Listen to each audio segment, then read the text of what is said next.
On accueille Gabriel Catala, député La France Insoumise du Val d'Oise. Bonjour Gabriel Catala, merci d'être avec nous. J'aimerais votre sentiment sur l'avancée des discussions hier dans cette fameuse commission mixte paritaire. Est-ce que vous êtes d'accord avec Éric Coquerel qui dit qu'il ne voit pas de quoi les socialistes peuvent se satisfaire, ou est-ce que vous estimez qu'il y a eu quand même des avancées dont on peut se réjouir, notamment sur les postes d'enseignants qui ne sont pas supprimés? Alors, je rejoins mon collègue Coquerel. Le budget qui est discuté actuellement est un budget de droite, encore pire que celui de M. Barnier, puisque dans le budget de M. Bayrou, dont il est question, il y a 7 milliards d'économies en plus par rapport à ce qui s'est présenté par M. Barnier. Sur les postes dans l'éducation, on nous a dit que les 4000 postes d'enseignants étaient rétablis, avec le rétablissement des 50 millions d'euros qui visaient à les supprimer.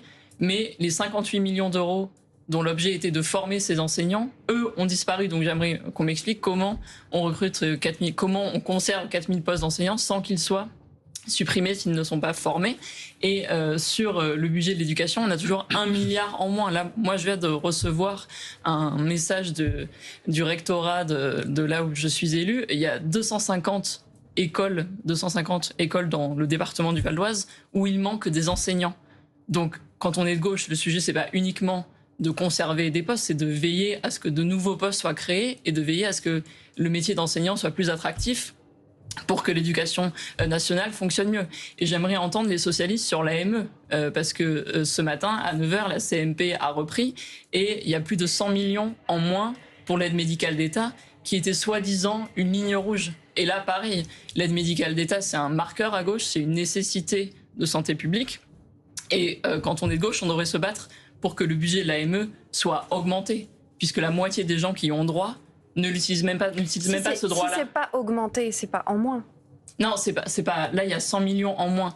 Mais ce que je veux dire, c'est que les socialistes se sont engagés sur un programme où on se promettait de mieux accueillir les étrangers et donc d'augmenter ce budget-là. De la même manière que sur l'immigration, on en parle moins, mais il y a 6500 places d'hébergement pour les demandeurs d'asile qui sont supprimées dans le budget de M. Barnier, au-delà de la catastrophe du budget sur l'AME, de M. Bayrou, pardon. Je me demandais, est-ce que le problème, c'est pas que vous considérez au fond fondamentalement que les socialistes ne respectent pas le contrat dans lequel ils se sont engagés avec vous au moment de la création du NFP, qui était quand même avant aussi précédé des tensions avec la NUPES.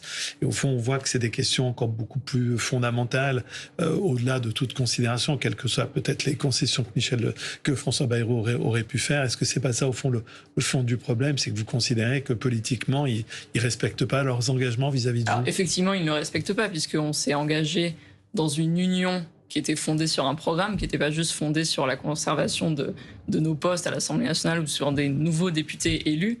Et donc là, ce qui est présenté par M. Bayrou et ce qui a avant été présenté par M. Barnier, quelles que soient les concessions qu'ils obtiennent, soi-disant, ça ne correspond pas à ce pourquoi nous sommes à l'Assemblée nationale, ce pourquoi nous avons été élus.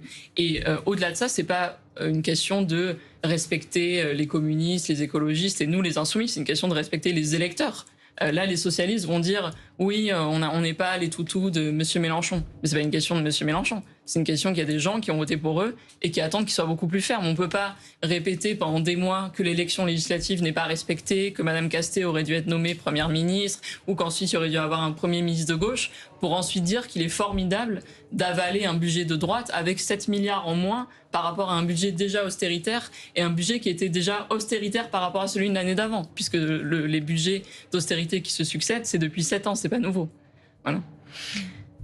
Non, mais je réagis juste sur quelques chiffres de constats sur lesquels je pense de manière assez transpartisane, on peut se mettre d'accord, qui sont que effectivement la France est très endettée, un sujet en matière de dépenses publiques, qui sont sur un certain nombre de sujets que vous évoquez très élevés par rapport à nos partenaires européens, sur la santé, sur le logement, sur l'éducation, avec à côté un constat qui est réel, qui est que on décroche notamment en matière d'éducation. Il y a certains sur le logement, on loge pas forcément qui il faut. Est-ce que, comme vous le dites, être de gauche, c'est de manière dogmatique, presque idéologique, soutenir, quoi qu'il arrive, le fait que les dépenses ne doivent pas être touchées? Parce que moi, ce que j'entends quand même, c'est beaucoup ça. Et c'est vrai que dans le discours et dans le débat budgétaire qu'on a, la question de comment est-ce qu'on peut peut-être mieux réallouer, est-ce que la dépense qu'on fait, elle est bonne, est-ce qu'elle va au bon endroit, c'est quelque chose qui est complètement écarté. Et on se bat par principe pour garder des millions, pour garder des milliards, sur des sujets sur lesquels on sait les Français déjà n'en ont plus véritablement pour leur argent. Mais évidemment, quand on est de gauche, on doit se battre d'abord sur le volet des recettes. Là, dans la CMP, on a discuté d'abord des recettes et ensuite des dépenses. Sur les recettes, les socialistes n'ont obtenu aucune concession. Même la contribution sur les grandes fortunes qui allait toucher que 0,1% des Français pendant 2 ans, elle a été ramenée à 1 an.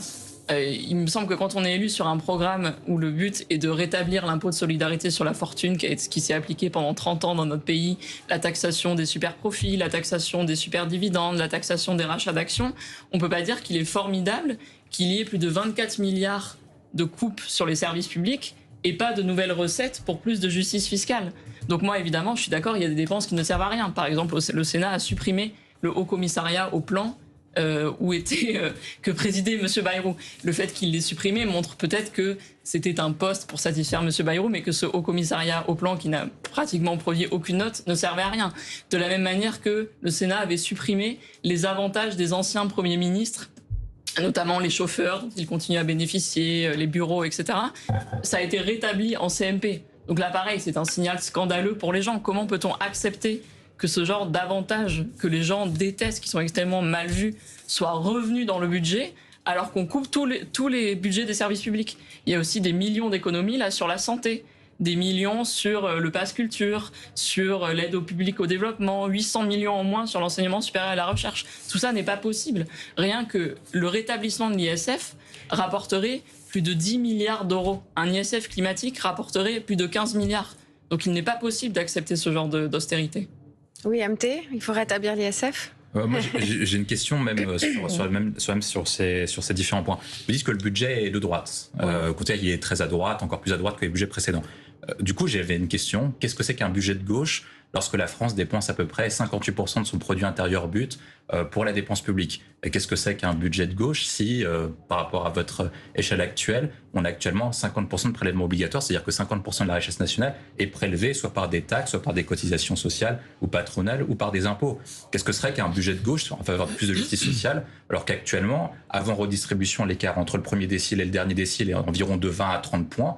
Et par contre, après redistribution, l'écart entre le premier et le dernier décile est inférieur à 4.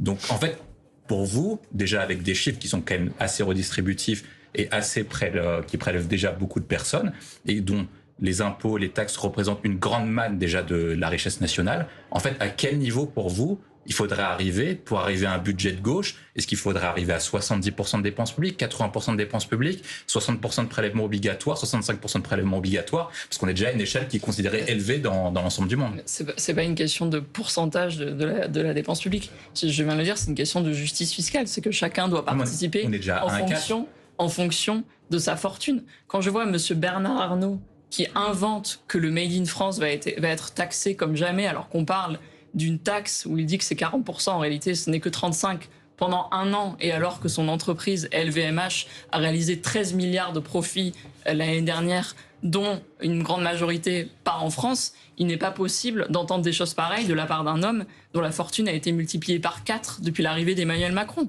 Un budget de justice fiscale, c'est un budget où les grandes fortunes, où les grandes entreprises payent leur juste part. Quand on voit qu'il y a 200 milliards de cadeaux pour les grandes entreprises sans contrepartie, les grandes entreprises qui ont touché le CICE, le CIR, etc., et qui continuent à détruire des emplois, comme Muliez, donc qui gère Auchan, comme Sanofi, ce n'est pas possible d'entendre des choses pareilles. Et ne serait-ce que conserver ce qui existait en 2017, depuis 2017. En 2017, M. Macron a supprimé l'ISF. Ensuite, il a baissé l'impôt sur les sociétés. Il a supprimé la CVAE. Il a supprimé la taxe d'habitation, et cette suppression a bénéficié avant tout aux familles les plus fortunées. Tout cela a fait perdre, selon la Cour des comptes, 60 milliards de recettes par an, soit exactement le montant que recherchait M. Barnier. Pourquoi en arriver là, dans un pays aussi riche que le nôtre? Gabriel Catala, on sait qu'une motion de censure coûte extrêmement cher au pays. À quoi ça avancerait et le budget et les Français de revoter à nouveau une motion de censure contre le budget? Je ne pense pas qu'une motion de censure coûte très cher au pays. Madame Vautrin a affirmé ça. Et mon président de la commission des finances, Éric Coquerel, lui a demandé d'où elle sortait cette information. Et à ma connaissance, elle n'a pas répondu. Donc moi, je pense que la censure n'a pas coûté cher au pays, puisque grâce à la censure, par exemple, les petites retraites ont pu être indexées sur l'inflation, qui sont des gains qui ont été faits grâce à la censure. Et donc moi, je pense que tant que les élections ne sont pas respectées et que tant que le budget ne va pas dans le bon sens et ne permet pas de sauvegarder nos services publics et à minima à ce gouvernement d'arrêter de nuire aux Français à l'école, pour les hôpitaux, pour tous les services publics, pour les collectivités qui sont aussi amputées. Et les collectivités, je veux dire, c'est pas que les collectivités de gauche qui le disent, c'est à la fois les maires de droite et les maires de gauche qui sont affligés par les coupes budgétaires qui sont imposées. Tant que ces choses-là ne sont pas respectées, nous censurons. De la même manière que là, je parlais de l'AME, on s'y attendait. On a un gouvernement où est présent M. Retailleau, qui fait le pont entre le gouvernement, soi-disant centrisme et de droite, avec l'extrême droite. Il n'est pas possible pour des gens du PS qui se sont présentés aux électeurs avec un programme antiraciste de cautionner ça. Donc il est évident que tant que le gouvernement ne respectera pas les élections et tant que les ministres qui feront partie de ce gouvernement seront les mêmes que les gouvernements précédemment censurés, nous continuerons à déposer des motions de censure.